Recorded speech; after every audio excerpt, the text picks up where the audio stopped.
Hello all, Chive here, and this is my second how-to video of Origami Art. Now I'm going to be showing you how to make the Japanese toy, which I think suits a lot better as hanging from the ceiling. To make this complicated looking design, you make 6 segments exactly the same way. I'm going to be showing you how to make a segment, and then for ease of not taking forever to make the 6 exact same segments, I'm going to take apart this and put it back together to show you how to put it together, because like I said, the segments are exactly the same. Now, for each segment, all you need is a 15cm by 15cm piece of paper, and you can do, what I did was 3 segments of purple, 3 segments of blue. You can do 6 segments of completely different colours, whatever floats your boat.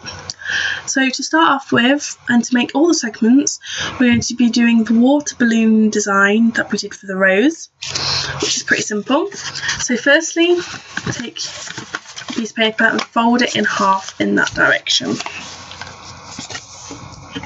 and press it down like so. Unfold it and fold it in half in that direction, and press it down really hard like so.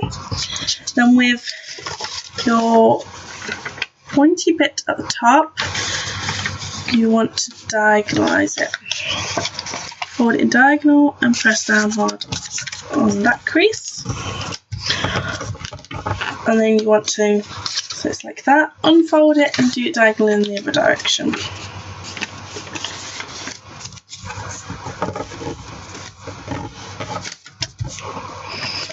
So then you should have something that looks similar to that. Then what you want to do is take the 2 sides and bring them inwards,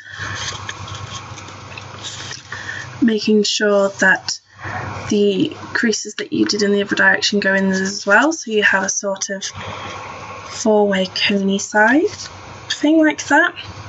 And then taking the 2 flaps on either side, you press down.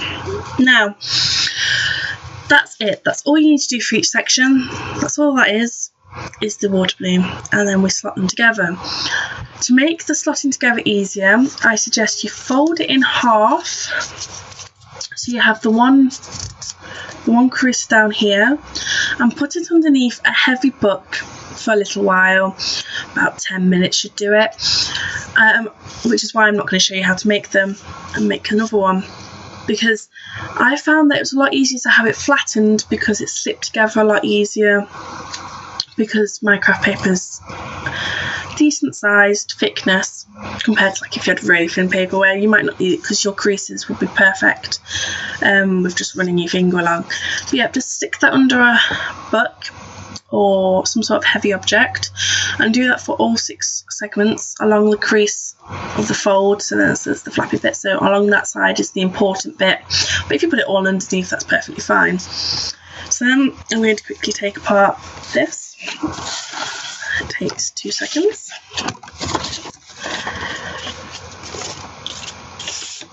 There we go, and I've got all my different parts. See, they're all that sort of design, that direction. I'll quickly show you them all. Again, I've got 3 purple and 3 blue. Now, this might be a bit tricky looking, as in the case of, because it's all 2 colours, whereas if you had 6 different colours it would be easier to put together. But take one. I'm going to take a blue one, so I'm going to rotate, so I'll take 1 blue, 1 purple, 1 blue, so it makes it easier for you to understand. And you get purple one, and then this is a flap, complete flap, and then we're going to stick it into this flap, so inside. So when I say inside, you just slot it inside the flap. So then you've got the blue on the outside and the purple on the inside. And then we're going to do that on the exact same side, on the opposite side as well. And we're going to get another purple one. I'm going to stick the flap inside that flap. So you've got the blue on the outside and the purple on the inside. So then you've got that shape. Picking up another blue, what we're going to do is, it's going to be on this side, And this particular blue one has got to go inside this one, and these purple ones will go outside. So this might be a bit tricky, so I suggest doing it one flap at a time. So do the outside flaps first, and then the inside, when it's supposed to go inside the blue, it'll be a lot easier. Just push it together. There we go. Doesn't matter if it's not all the way together. You see there's gaps. Oh, there are gaps. That's perfectly fine because it makes it easier for putting the other parts on, and then at the end you sort of slot it all together even better. So that's what you have at the minute. So you come around to this side where it's all flappy, and I'm going to pick up a purple, and I'm going to go to the other side. So I'm going to flip it around 180 degrees to the side that we've just done. And same again, these two purples are going to be on the outside of this purple, and this purple is going to have a flap inside. So that flap is on the outside, so slot that in there.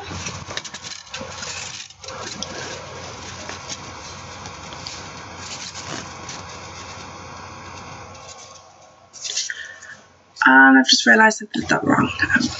Oh no, I explained it correctly, but I didn't put that one on the outside when it should have been on the outside. Let me just quickly change that, otherwise it won't slat up. So yeah, I didn't put this blue on the outside of this blue. My mistake. But no, I explained it correctly. That blue goes on the outside, that blue goes on the inside, that blue flap goes on the inside. So this purple flap goes on the outside of this blue, and it goes inside these purple ones. I just slotted it inside by mistake. Yeah. Like so. You see that? And then we're left with this side, and you can see all the 4 different flaps. Now this one will be the hardest one, and it might feel more trickier because you're trying to do it all together while not releasing this hand to release it and make it come undone. And I do suggest that you do a similar thing when you did with the twisting of the rose, and you have like at least a finger on each segment, and then your little finger just anywhere. So yeah, so for this one, we're going to, it's a little bit more trickier, purely because you've got to work out which goes inside and which goes outside. That's the important part. And the way to make sure that you've done it correctly is each segment should have 2 flaps that are inside another segment and 2 flaps that are on the outside of other segments. And I'll show you that once I've slotted this one in a bit better. But in this instance, this blue flap is going inside this purple flap, inside this purple flap, outside this purple flap, and outside this purple flap. So just do it one flap at a time, and it should slot into place. It's a bit tricky, this one, like I said. Just be patient with it and just carefully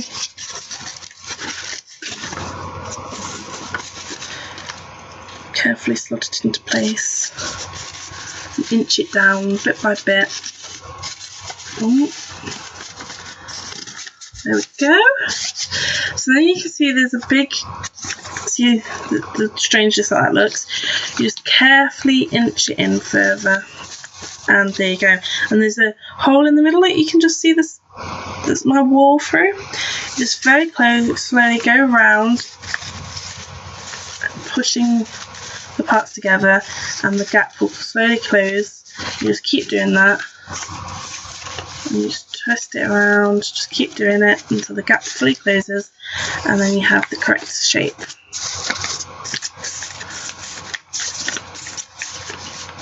There we go, the gap's almost closed.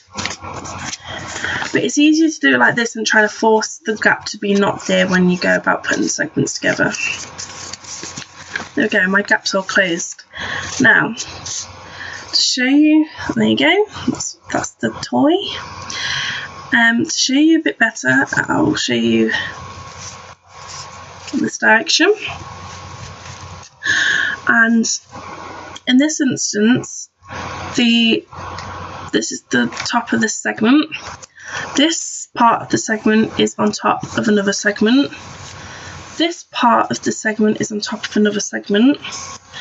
This part, if you can just see the little rays, is inside another segment, and this part is inside another segment. You can just see, if I just wiggle it, there you go, it's inside and it's inside. And then if you turn it around, it's the exact same on every other side. See these purple ones of this, it's a purple segment in this one, outside, outside, in and in. And that's the exact same on every single thing, on every single side, which is how you know that this will stay together when you wiggle it, because it's all slotted into place. So yeah, it's an easy piece to create the segments, and it's rather difficult to put it together, which is why I didn't do it as my first how-to. But I think it's really pretty, and it can be used to decorate from the ceiling, like I said. Tip for putting the fish wire in, due to the folding, on a couple of these corners you'll have a little hole. So I've got a little hole in that one, and I've got a little hole in that one.